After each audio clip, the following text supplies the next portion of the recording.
So what we look for, or what I look for when we walk in a classroom like we did today, and these were authentic situations, is are the students engaged? Are all the students on task?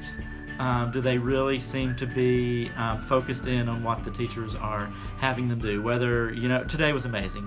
In a kindergarten classroom where students are counting fish and actually writing number sentences in a kindergarten classroom, and the teachers are able to see very quickly without having to walk around and look at 16 pieces of paper. To me, the most amazing thing we saw today was in a very large, as middle school classes are, large 8th grade social studies classroom. We were able to very quickly see through her use of Nearpod, are the students not only engaged, but are they connecting with the content, and they were fully immersed in their own personal experience with the content. And that's one thing that Nearpod brings to us that we don't get from a lot of other things. About 3 years ago, we became one-to-one. At first, it was a little bit scary.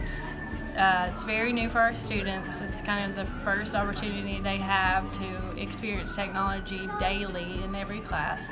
Nearpod totally changed my teaching. They love it. At first they thought it was magical because whatever was on my screen and I switched would be on their screen, so they thought I was a magician for a good few weeks. But they love Nearpod. They love using the different tools on Nearpod. The draw is probably our favorite. They also love quizzes. I can get instant feedback.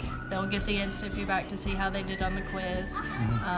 We love open-ended questions, the collaborate piece, really every piece of Nearpod we use. If we were to go back 4 years, when we first started our digital transformation, we've called it, in Johnson City, we really started with the why first.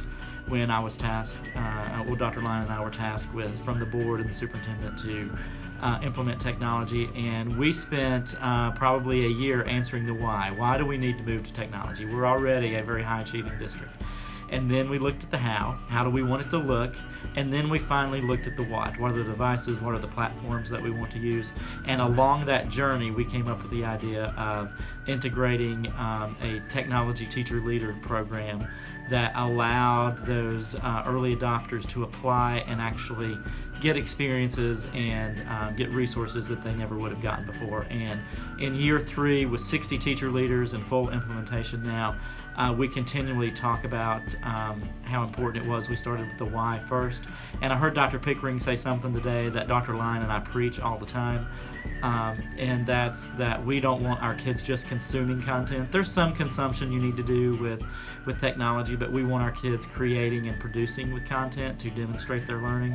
And to hear a principal quote that, just sort of offhandedly, she said it 2 or 3 times, that tells me that our strategy in Johnson City has not just been a strategy, but it's really become part of the fabric of how we do things in Johnson City.